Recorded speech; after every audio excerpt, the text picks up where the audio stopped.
Good morning, Your Highness, Excellencies, friends and colleagues. I would like to thank you for the opportunity to be here today.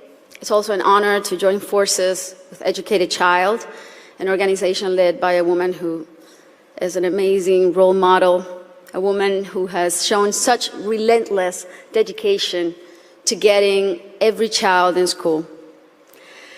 This is such an exciting day for us because it marks the beginning of a new era in my home country, Colombia. Most of you may know me as an artist, as an entertainer, and that's indeed my calling and what I've been doing since I was 13 years old.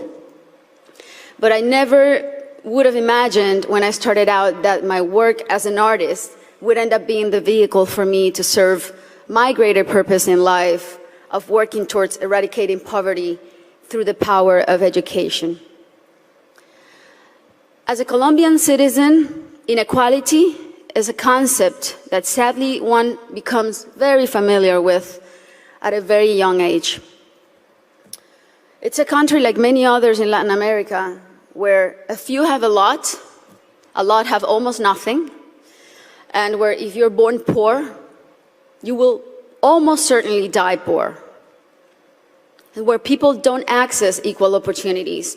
And because of that, generation after generation after generation live trapped in the same vicious cycle fed by prejudice and inaction. Growing up in my country when I was around 8 years old, I remember I saw kids my age who, instead of being in school, were already working in the streets, were barefoot in the park, kids like me, whose reality was completely different than mine, only because of the circumstances into which they were born. It was really hard for me to accept that something so unjust didn't have a solution. There had to be something that could be done. So I often asked myself why the adults around me were so resigned to the fact that these kids, who were just like me, or even their own children, were living in a parallel reality so different and so cruel.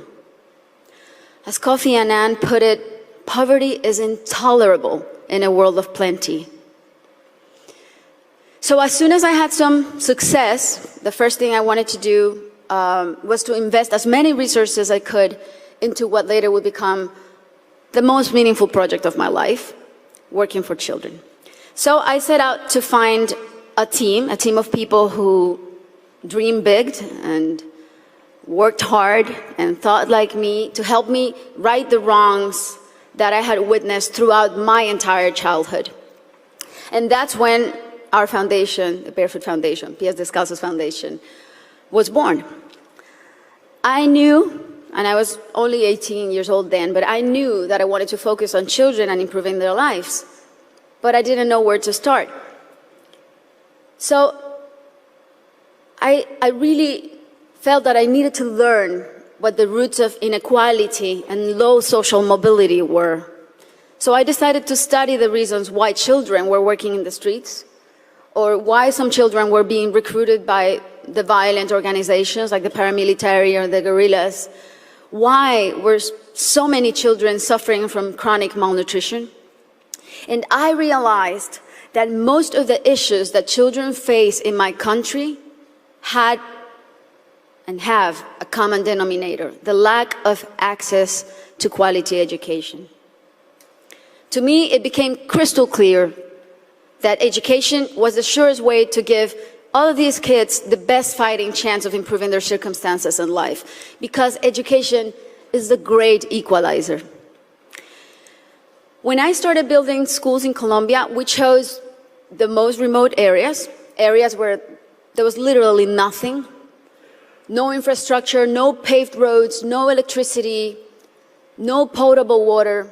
And we decided to build in those places, but not only build schools, but state-of-the-art schools. Schools with comprehensive models that included ECD programs, school feeding programs, parent and teacher training. And another very important part is we decided to engage the government as a strategic partner and made it nearly impossible for them to say no to doing their part by showing them results through our holistic model that really proved to work.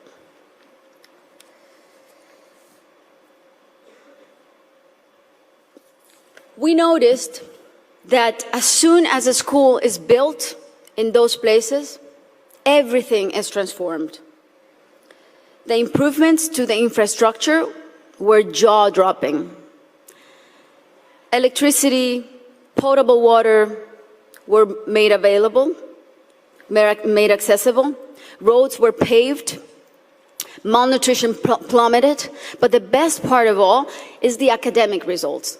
The kids really responded academically. And now those kids who could have been recruited by the guerrillas or paramilitaries, or that could have had a completely different outcomes for their lives, they're now on their way to the university and thriving in their communities. Some of them are athletes, some of them are professionals.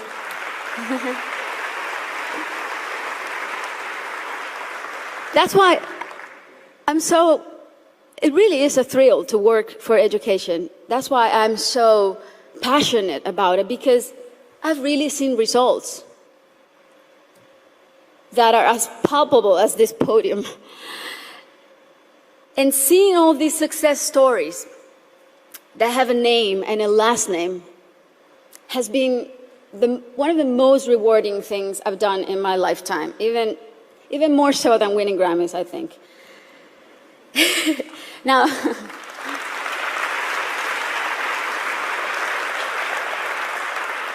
Now, that said, our work is far from being done. Many developing countries are still rife with inequality and internal conflict, and there are a lot of kids who still need to be reached. History is not only the past. History, it's made every day in the present. And what matters now is how we go forward and how we fix what's wrong. And that is the real challenge. This is the goal of the SDGs and what people like Her Highness and myself and so many more of you who are adamant about achieving are here for. Facts don't lie, and numbers show what an incredible return on investment a quality education provides. For instance, if all students in low-income countries left primary school with basic reading skills, 171 million people could be lifted out of poverty. Systemic change often begins from the bottom up rather than the top down. The government must take responsibility, and we should all put as much pressure as we possibly can, but the rest of all, the civil society, should also do their part. What we have discovered, both at Pies Descalzos and Educated Child, is that many times only one single barrier to entry, such as no access to transportation or basic needs like a functioning bathroom, can prevent a kid from attending school or even put them at risk of dropping out. Sometimes all it takes to change a child's life is the security of a hot meal in school or the ease of being able to hop on a bus that will leave you safely at your classroom's door. It's as simple as that. And these are simple interventions, and they don't cost a lot. The biggest effort really is in mapping the communities, in going door to door, searching for the out-of-school children, talking to the parents, talking to their families. Giving a name and putting a story behind these children is the first step to start rewriting their story. Over the next 3 years, we pledge to get 54,000 kids who are out of school or at risk of dropout into the educational system. Ultimately, more than 295,000 people will benefit from this project, including children, teachers, families, and community members. New schools and classrooms will be built. School kits and uniforms will be distributed. Children will be enrolled in school, feeding and transportation programs. Teachers will be trained in strategies and in how to identify those students who are at risk so they can receive psychosocial support. And we are extremely confident that this partnership is only the beginning. and will be the model to replicate throughout my country until not a single child is out of school. This is our responsibility. Thank you. This is our responsibility to our children and our debt to fulfill for the generations to come. Thank you very much.